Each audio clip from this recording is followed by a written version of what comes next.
I am Henry, a man who has spent his life searching for truth, to understand the Messiah, to yearn for something greater than myself. I teach, I study the Bible, I pray every day. But deep inside, I still feel like an important piece is missing. Do I really understand what I have believed for so long? Then one day, the answer came in a way I never expected. The pain came suddenly like a knife through my chest. Everything around became blurry. The students' screams echoed far away. I can no longer feel my body weight. And then, in just a moment, I crossed the line between life and death. But I don't disappear. I still exist. And what I was about to witness would change me forever. Before I tell this story, I hope you will leave a prayer, a thought, or whatever in your heart as you read these lines. Please share your feelings because maybe it will touch someone who is looking for light. I am a literature teacher at a high school. I am in my 40s, tall and thin but strong. My face has sharp lines but is full of contemplation. My deep blue eyes seem to always contain endless thoughts about life and faith. My slightly wavy, dark brown hair has a few gray strands, a sign of experience. My voice is warm, and every time I lecture, I can feel my students' attentive eyes, as if they are absorbed in every word. My life is associated with books and passionate lectures. Outside of teaching, I spend time studying the Bible, praying, and meditating on the Messiah. I have countless unanswered questions about his identity and role. The Messiah, who really is he? Has he come, or is he still waiting? If he really exists, why can't I still feel his presence? The prophecies resonate through the centuries, but they still seem to be just fragments in my mind. I prayed, I searched, I longed for a sign, something that could tear away the veil that covered the truth. But the answer still seemed to lurk, teasing me in the endless silences. I believe absolutely in the Messiah, without wavering for a moment. But belief, no matter how solid, cannot replace actual experience. I don't just want to know about him through the pages of the Bible, but I want to feel his presence, want to witness with my own eyes the truth that I have pursued all my life. I longed for a revelation, a moment where I could touch undeniable truth. One day, like any other day, I stood on the podium, passionately conveying every word and every concept to my students. But then, before I could finish my words, a sharp pain suddenly squeezed my chest. Everything around me shook, the image before my eyes gradually blurred. My mind is blank. I felt like my legs were no longer steady. I collapsed. Panic screams rang out. I heard the sound of hurried footsteps and the students' shrill calls. One group rushed to find another teacher. Another group knelt next to me, confused and not knowing what to do. Everything seemed to be happening in slow motion. My body became heavy, sinking into a silent darkness. I was taken to the hospital in critical condition. The doctor diagnosed me with a stroke. Age, pressure, and the pursuit of unanswered questions may have contributed to this moment. But the most terrible thing was that they declared that I had fallen into a state of clinical death, an ending, or perhaps a beginning. I witnessed it all. I saw myself lying motionless on a hospital bed, doctors surrounding me, trying to save my life. They announced that my heart had stopped beating, a harsh truth. But the strange thing is that I'm not panicking, not afraid. I was numb, but felt an incredible peace. There was no pain, no regret, just a strong pull pulling me towards a source of pure light. That light is not only brilliant, but also filled with love and absolute serenity. I passed through a road unlike any I had ever known. It had no rocks, no dust, no beginning or end. Instead, that road stretches with magical shimmering colors, constantly changing like an endless galaxy. I'm not walking, I'm not flying, but I'm passing through it, gently like a breeze. I couldn't feel the weight of my body, but I knew I was still alive. A peace enveloped me, making me forget all my previous pain and fear. Entering that sacred space, I encountered an entity radiating infinite power, the Messiah. He is unlike anything I have ever imagined.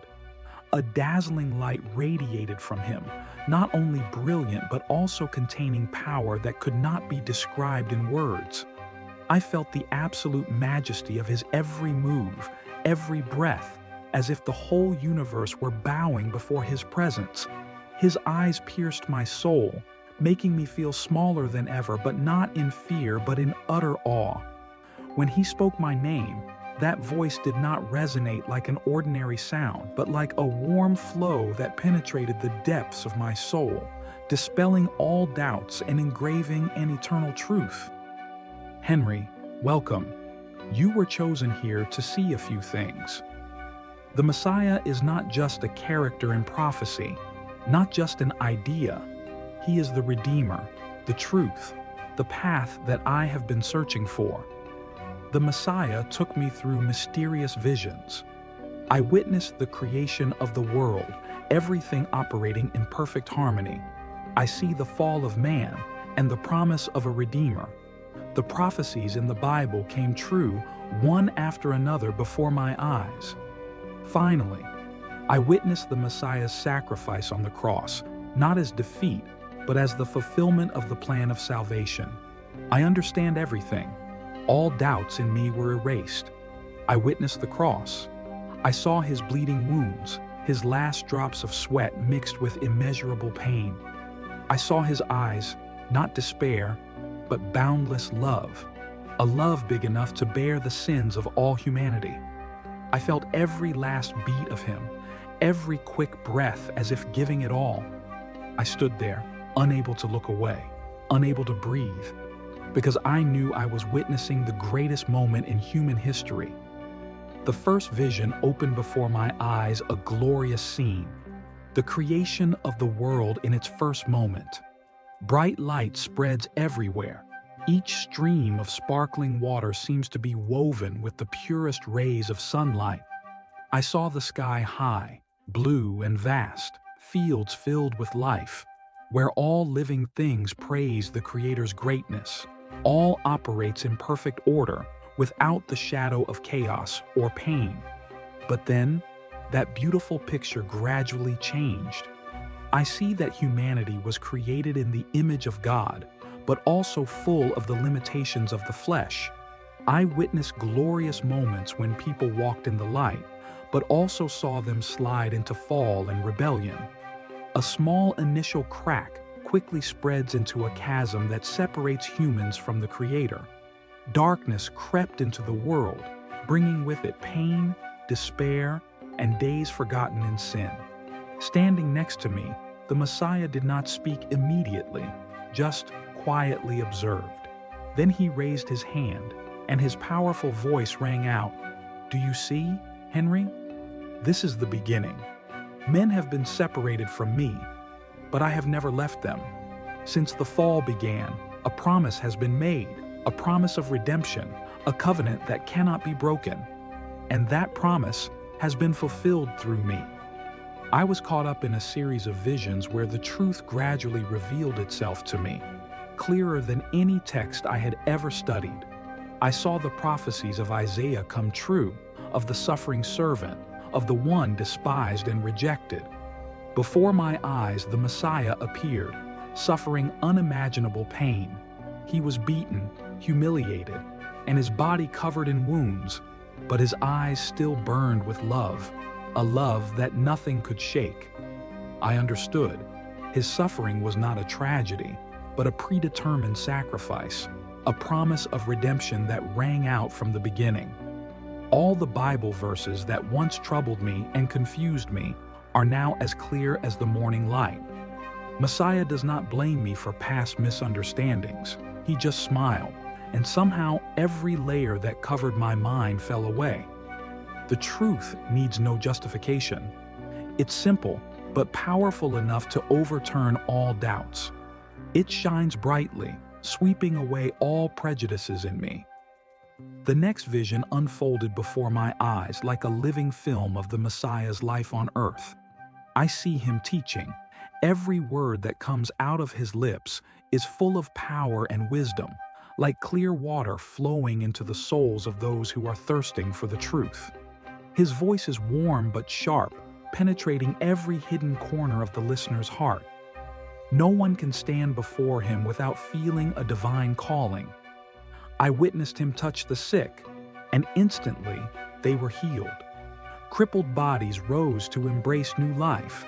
Blind eyes suddenly lit up as if dawn split the night. In his arms, desperate souls find hope. Broken hearts are mended with unconditional love. Then I saw a scene that left me speechless. He bent down, knelt before his disciples, and washed their feet. A teacher, a powerful one, but humbles himself like a servant. No royalty, no pride, just absolute humility. His greatness does not lie in power, but in the love that humbles himself to serve. But then, the vision shifted. I see him on the cross. He is taking on all the pain of humanity. Every whip, every taunt, every drop of blood is not for himself, but for the world. That death is not a failure. It was the fulfillment of the plan of redemption, the greatest sacrifice in human history. But what surprised me most was not just the pain he endured, but the love that still burned within him despite being treated cruelly. I saw the Messiah standing before a man, his eyes heavy with regret and the burden of sin. That man did not dare to raise his head. His hands trembled, as if he was not worthy to look at the one in front of him. But then, the Messiah gently lifted his chin, looked straight into those eyes full of despair, and said, "You have been forgiven." His word was more than just a statement. It was a liberation, a complete transformation. I witnessed the miraculous change in that man's face, from fear to surprise, from amazement to bursting into tears of happiness. At that moment, I suddenly understood something. Forgiveness is not just an action, but the essence of love. The Messiah explained to me that his forgiveness is infinite. No one is too far away to be redeemed. No soul is too filthy to be cleansed. I was speechless because I knew I too had struggled with forgiveness, both toward others and toward myself. But today, when I witnessed unconditional forgiveness from the Messiah, I knew I had been changed forever. The Messiah gave me an important mission, an extremely great responsibility: return to the world to testify to the truth. He did not ask me to argue or convince anyone, but simply to share this experience, illuminating the path for those who are searching for the truth. He looked at me with eyes full of encouragement and said, "Return, Henry. You have been chosen to bring this light to those who are lost. Help them realize that I am the Redeemer, the way, the truth, and the life." Suddenly, I felt an opposite attraction. I was pulled towards my body, as if an invisible but powerful hand was bringing me back. When I opened my eyes, the blurry scene before me gradually became clear. Bright white lights and machines made steady sounds. I saw doctors and nurses busy around me, some teary-eyed with emotion, others seemingly in disbelief at what was happening. One of them exclaimed, "He's back!" But not only them, my family was also present.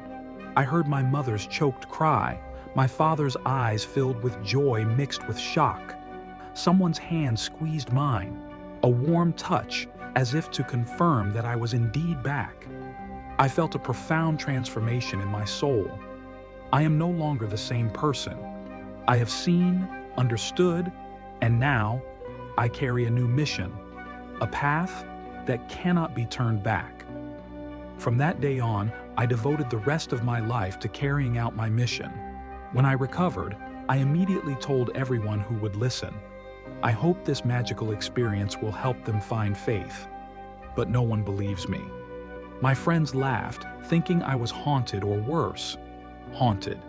Some people shook their heads in frustration, thinking I had lost my mind after the stroke, but I didn't let their skepticism sway me.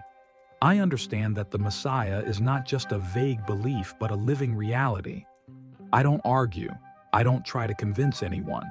I just share my story, leading those who are lost to find the truth. And whether they believe it or not, I know that I have been transformed forever.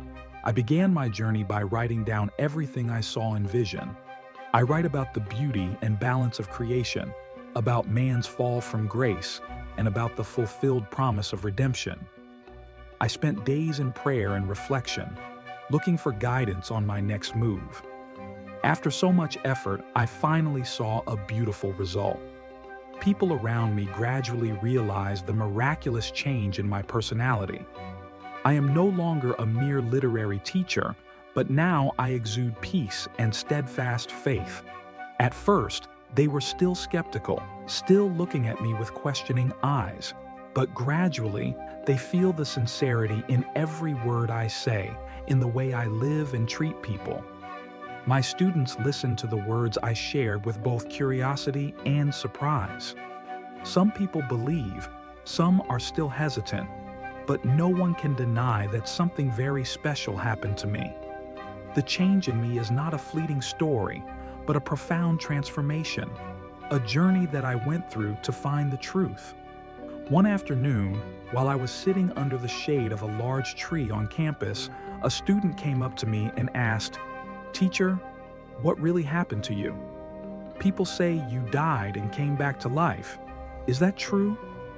I looked at the young student, my eyes filled with sympathy and love. I began to tell my story, but not in the tone of a preacher, but of someone who has experienced the truth. My story gradually spread, not only in the school, but also in the surrounding community. I'm not looking to build a movement. I'm not looking for fame or power. I simply testify of what I have seen and know. I visit those who are suffering, those who are sick, those who are losing direction in life. I help them find faith, not with reason, but with my loving presence. As time passed, I spent more and more time writing. I recorded not only my experiences, but also what I learned from the Bible, lessons about faith, love, and sacrifice. I write not to persuade, but so that those who are thirsting for truth can find light through my story. And miraculously, those articles have spread, touching strange souls that I have never met. I receive letters from people who say they have found their faith again and have found the path where they once lost their way. That's what made me know that my mission was not in vain. Many years later, when I was old, I sat by the window watching the sunset fall over the landscape. I know my time is running out, but I'm not scared, because I have completed my mission. I have lived a life without doubts, without regrets. I know that the road ahead is not an end, but a return, back to eternal light, back to the Messiah. This time, I didn't resist. I closed my eyes and felt a familiar light embrace me. I heard whispers, not of the world, but of a larger, more vast reality. And then I entered it, with a heart filled with peace.